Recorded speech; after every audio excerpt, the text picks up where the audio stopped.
అందరికీ నమస్కారం. ఈ వీడియో చూసే ముందు ఒక లైక్ కొట్టి ఓం నమఃశివాయ అని కామెంట్ చేయండి. మీరు ఇచ్చే ఒక చిన్న లైక్ మా ఛానల్ గ్రోత్కి చాలా సహాయపడుతుంది. రేపే ఫిబ్రవరి 13వ తేదీన శుక్రవారం నాడు విజయ ఏకాదశి వచ్చింది. రేపు మూలా నక్షత్రం కూడా ఏర్పడుతుంది. శుక్రవారం రోజు ఏకాదశి రావడం, అందులోనూ మూలా నక్షత్రం కలిసి రావడం చాలా విశేషం. కాబట్టి అద్భుతమైన అవకాశాన్ని ఎవరూ వదులుకోకండి. రేపు ఫిబ్రవరి 13 విజయ ఏకాదశి. ఈ తప్పులు అస్సలు చేయొద్దు. మాఘ మాసంలో బహుళ పక్షంలో వచ్చే ఏకాదశి తిథి విజయ ఏకాదశి.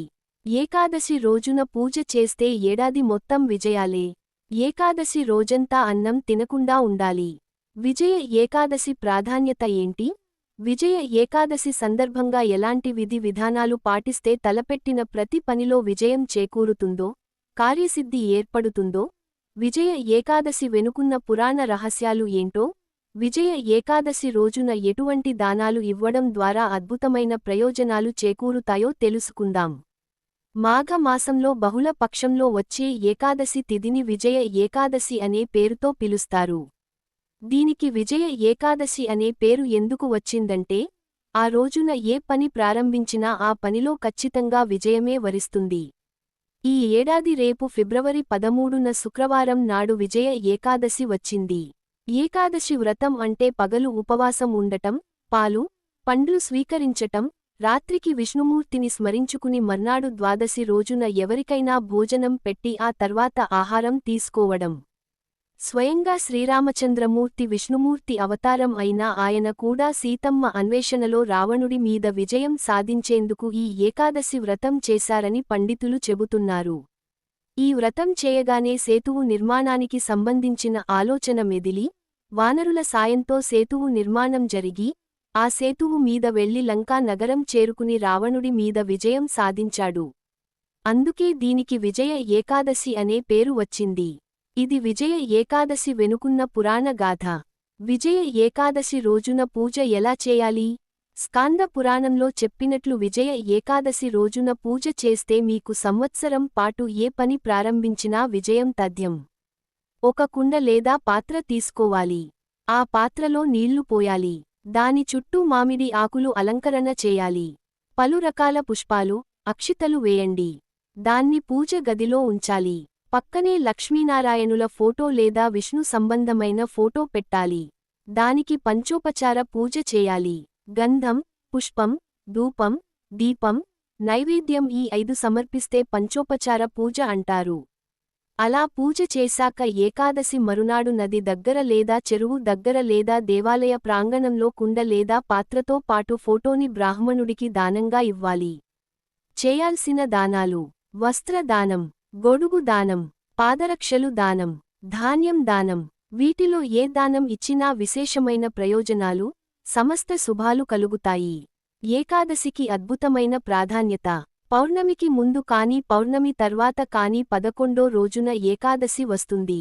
జ్ఞానేంద్రియాలు, కర్మేంద్రియాలను దాటి విష్ణుమూర్తిని చేరాలి అని చెప్పటమే ఏకాదశిలో ఉన్న అంతరార్థం. ఏకాదశి రోజున అన్నం ఎందుకు తినకూడదు? బ్రహ్మదేవుడు సృష్టి కార్యం చేస్తూ అలసిపోతే ఆయనకు చెమట వచ్చింది. ఆ చెమట జారి అందులోంచి ఒక జీవి పుట్టింది. ఒక చెడు శక్తి పుట్టుకొచ్చింది. ఆ చెడు శక్తి జీవి నేను ఎక్కడుండాలి అని బ్రహ్మదేవుడిని అడిగితే, ఏకాదశి రోజున నువ్వు అన్నంలో ఉండు అని చెప్పాడు.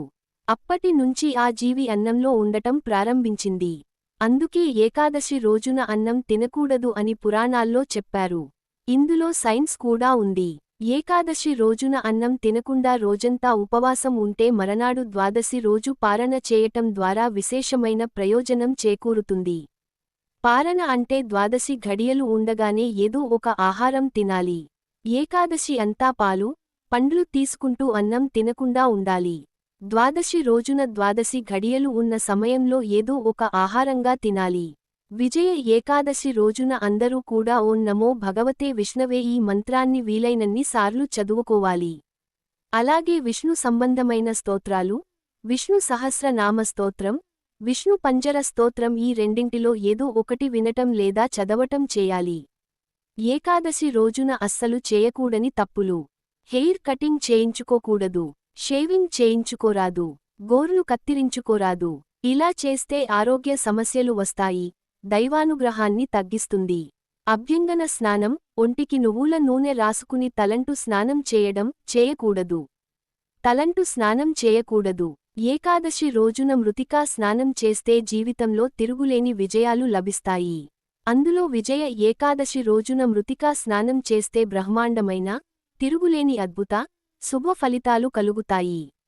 మృతికా స్నానం అంటే నువ్వుల పిండి, గోమయం, మట్టి ఈ 3 కలిపి శరీరానికి రాసుకుని స్నానం చేస్తే దాన్ని మృతికా స్నానం అంటారు. నువ్వుల పిండిలో కొద్దిగా గోమయం, ఆవు పేడ కలిపి, మట్టి కొంచెం కలిపి ఈ మూడింటి మిశ్రమాన్ని కొద్దిగా శరీరానికి రాసుకుని స్నానం చేయాలి. ఈ వీడియో మీకు నచ్చినట్లయితే ఒక లైక్ కొట్టి, ఇలాంటి ఎన్నో వీడియోలు మీరు పొందాలి అనుకుంటే సబ్స్క్రైబ్ చేయడం మాత్రం అస్సలు మర్చిపోకండి. ఓం నమఃశివాయ.